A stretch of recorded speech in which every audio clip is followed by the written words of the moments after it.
My friends, tonight I want to speak to you quietly, gently, and yet with great power, about a truth so ancient that it has been whispered through every age of human history.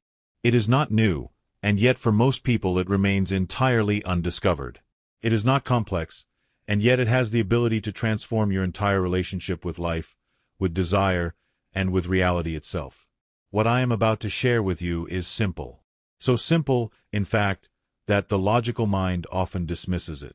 And yet, when understood and lived, it rearranges everything. It changes how you see time. It changes how you see yourself. And it changes how you understand the connection between what you imagine inwardly and what appears outwardly in your world. This teaching has been known by mystics, sages, and seers long before modern language tried to explain it. It has been hidden in plain sight, misunderstood, watered down, or turned into effort and struggle. But in its pure form, it requires no force, no strain, and no waiting. It requires only a shift in awareness.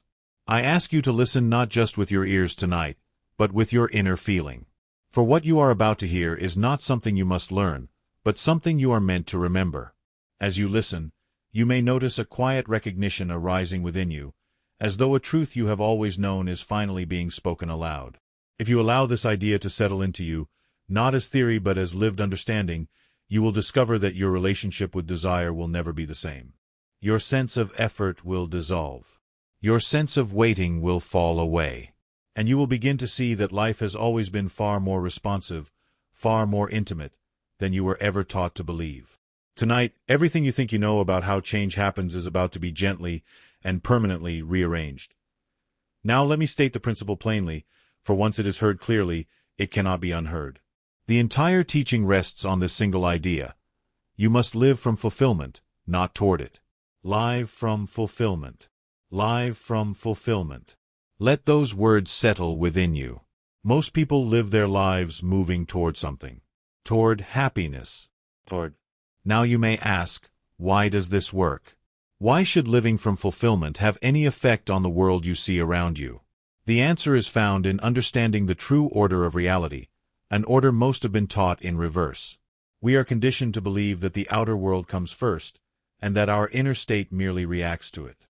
But in truth, consciousness is the cause, and experience is the effect. What you see, touch, and encounter is not creating your inner life.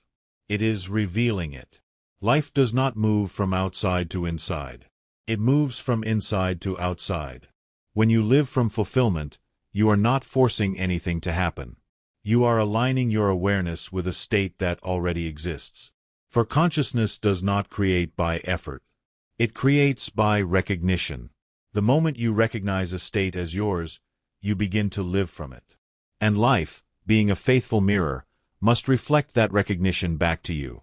This is where time must be understood correctly. Time, as we experience it, is not a line moving from past to future. It is a psychological structure that allows consciousness to experience itself in sequence. But in the deeper reality, there is only now. Only this moment. And within this moment, every possible state already exists in fullness. When a desire arises within you, it is not announcing something that is missing.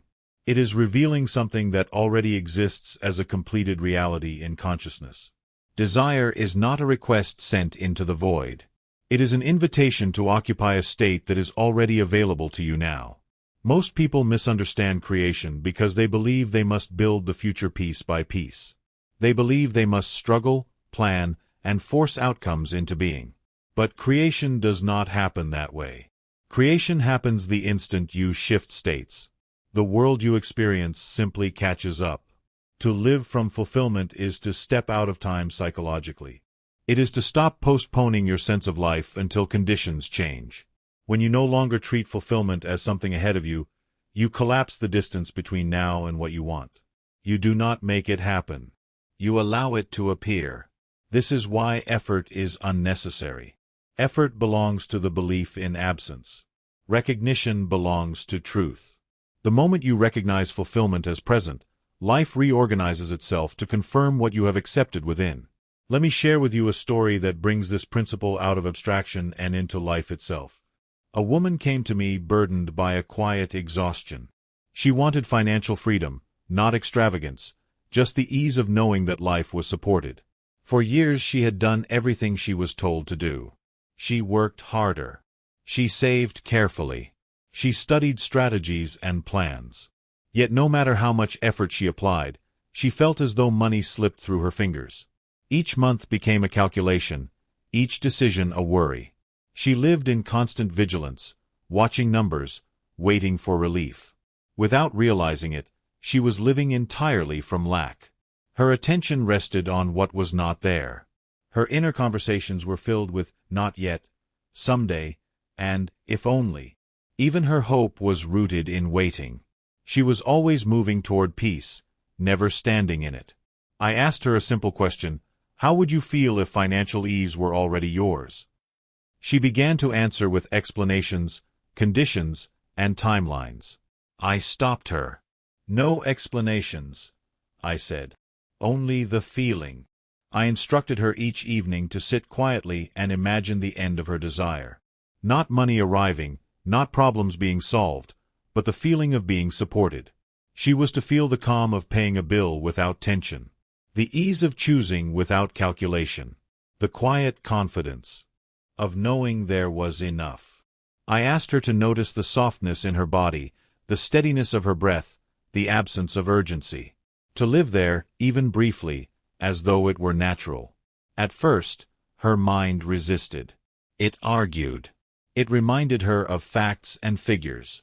But she persisted gently, without force. Night after night, she returned to the feeling of ease, not trying to make it real, but allowing it to be real within her. Within weeks, changes began to unfold. An opportunity arose through a casual conversation she almost didn't attend. A project offered itself without her seeking it. Unexpected support arrived.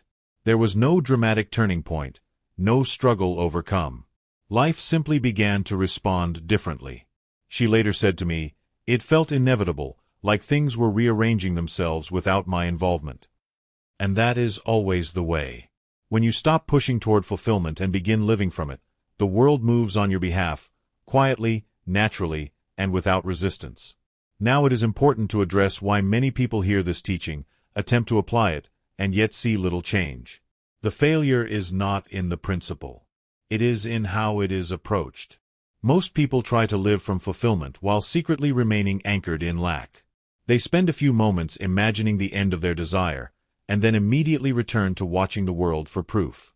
They look for signs. They measure progress. They ask, "Is it working yet?" In doing so, they step out of fulfillment and back into waiting. This is the most common mistake, treating the fulfilled state as a technique rather than a dwelling place.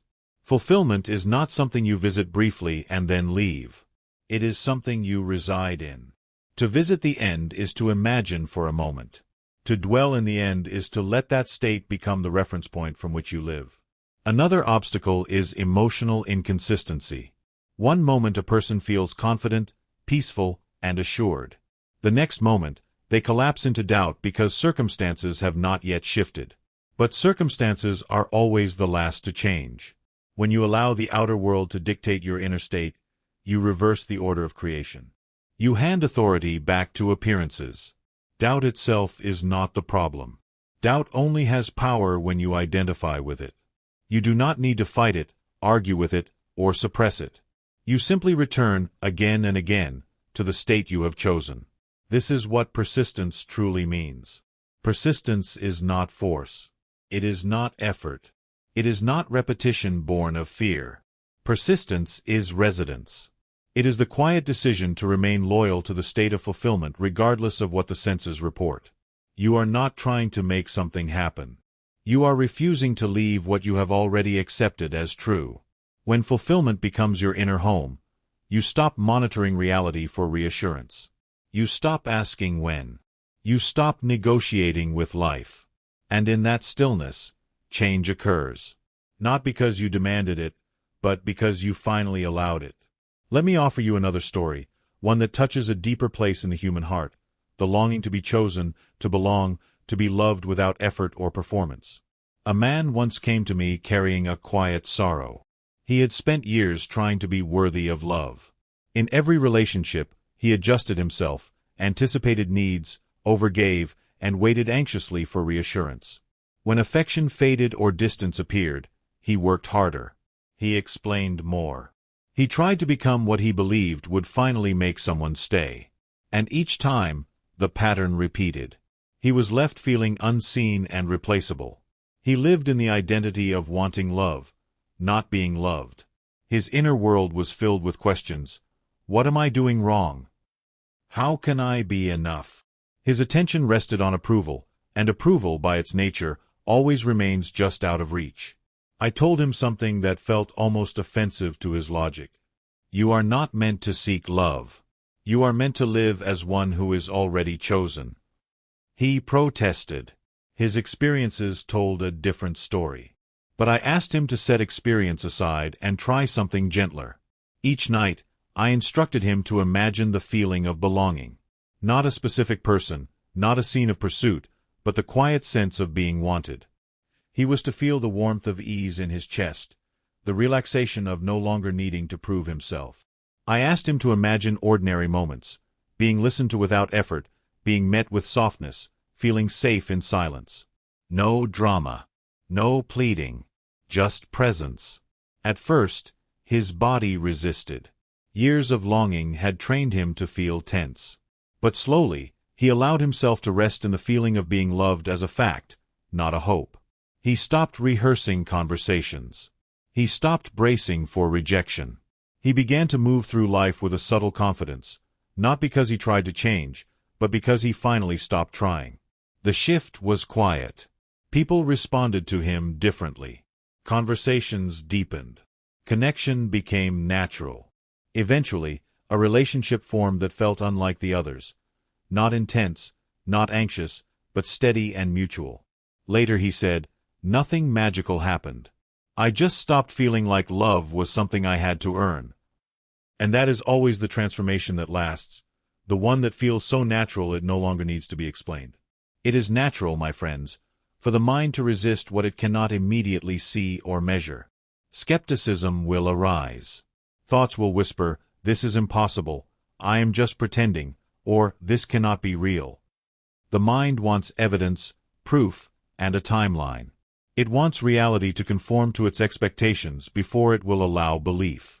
This is not rebellion against you. It is the mind performing the task it has been trained to perform.